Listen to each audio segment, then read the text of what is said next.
सगळं दाखवा, सगळं खालचं दाखव. पाठीमागलं कसं दाखवत तेलाचे डबे वापर घ्या वेगवेगळ्या कंपनीचे आधी दाखवू आपण, कारण ते सगळं वेगवेगळं स्लीपर पाहायला पण पडत. जिथे नूडल्स बनते ना तिथून वरती आणि खाली येताना पण नूडल्स सारखी फिलिंग येते. तुम्हाला दाखवतो बघा इथं काय बनते. या आतमध्ये या.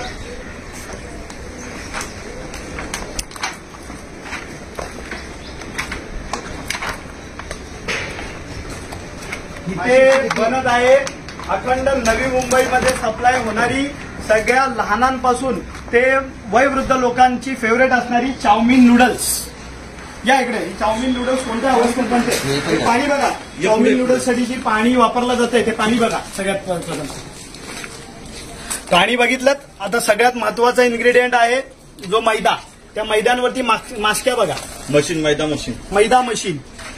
त्यांना कोणत्याही पद्धतीचा अशी स्वच्छता असावी अशी कोणत्याही पद्धतीने त्यांनी काळजी घेतलेली नाहीये. आता अजून तुम्हाला पुढे दाखवतो. नूडल्स बघा. हे नूडल्स पण भरल्या जातात पाकिटमध्ये. हे कोणत्याही पद्धतीचा विचार करत नाही. आणि हा इकडचा बॉयलर बघा त्याच्यामध्ये हे बघा. हे तेल बघा. काळं काळं म्हणजे आपण इंजिन ऑइल वापरतो ना त्या पद्धतीचं तेल झालंय ते. आणि या ह्याच्यामध्येच नूडल्स फ्राय केली जाते. पुढे पुढे आहे बघा. आणि ते मैदा पण वापरलं जातं तेही बघा. बघ लाटून ठेवलाय मैदा. आणि त्याच्यानंतर ही नूडल्स जी मोठ्या प्रमाणामध्ये बनवली जाते ती इथं ठेवले बघा. ही अशी नूडल्स इथं पेरून ठेवलेली आहे. त्याच्यावरती कोणत्याही पद्धतीचा स्वच्छता किंवा हायजीनचा पण त्यांनी लक्ष दिलेलं नाही. सगळं मैदा पॅकिंग होती. हा पॅकिंग बघा. आतमध्ये नूडल्स तळलेच ना ते दाखवून. हा इथून कंटिन्यू करू. ही पॅकिंग करायची जागा बघा कशी आहे.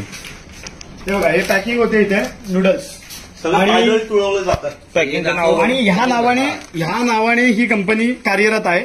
आणि हीच कंपनी फक्त कामोट्यात नव्हे तर कामोट्याच्या आजूबाजूला जे पनवेल महानगरपालिकेच्या हद्दीत जसं नवी मुंबईमध्ये किंवा खारघर वाशीपर्यंत ह्यांचा माल जातो. आणि ह्या पद्धतीचा माल आपण खातोय.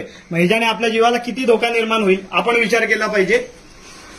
आणि अशा पद्धतीची गोष्ट असून देखील कोणत्याही पद्धतीची कारवाई अद्याप यांच्यावर झाली नाही हे आश्चर्यकारक आहे. आणि ही कंपनी आजची नाहीये.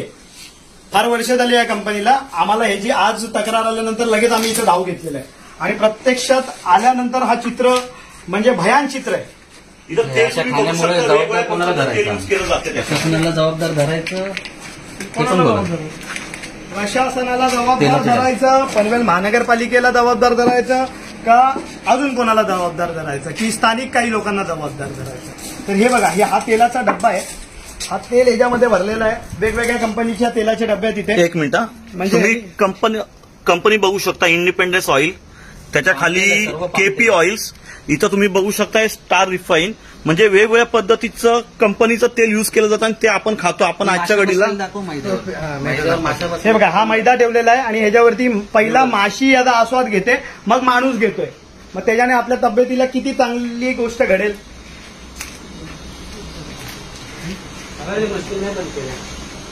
ते पळून गेले. आणि त्यावेळेला आम्ही इथे आलो त्यावेळेला जे इकडचे वर्कर्स होते ते सगळे त्यांनी इथून पळ काढलेली आहे. कारण त्यांना कळलेलं आहे की त्यांची चुकी आहे. चुकी नसती तर एवढा मोठा साम्राज्य घाणीचं साम्राज्य ठेवून ते पळाले नसते. तर ते गुन्हेगार आहेत म्हणून ते इथून पळ काढलेला आहे त्यांनी. पण आम्ही पण त्यांना सोडत नाही. कारण की सामान्य नागरिकांच्या जीवाला धोका जिथे असेल तिथं महाराष्ट्र नवनिर्माण सेना आवाज केल्याशिवाय राहणार नाही. आणि सामान्य माणसाला हे खाद्यपदार्थ चांगल्याच पद्धतीने मिळालं पाहिजे. त्याच्यासाठी आम्ही सगळे महाराष्ट्र सैनिक जमलोय. आणि ह्याच्यावर जर कुठला चाप नाही बसला तर आज आम्ही 10 जण आलेलो आहे. इथे 200 जण उभे राहतील.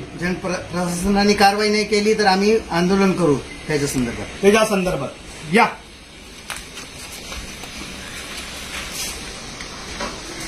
पाणी दाखवलं. दुधाचं पाणी दाखवलं.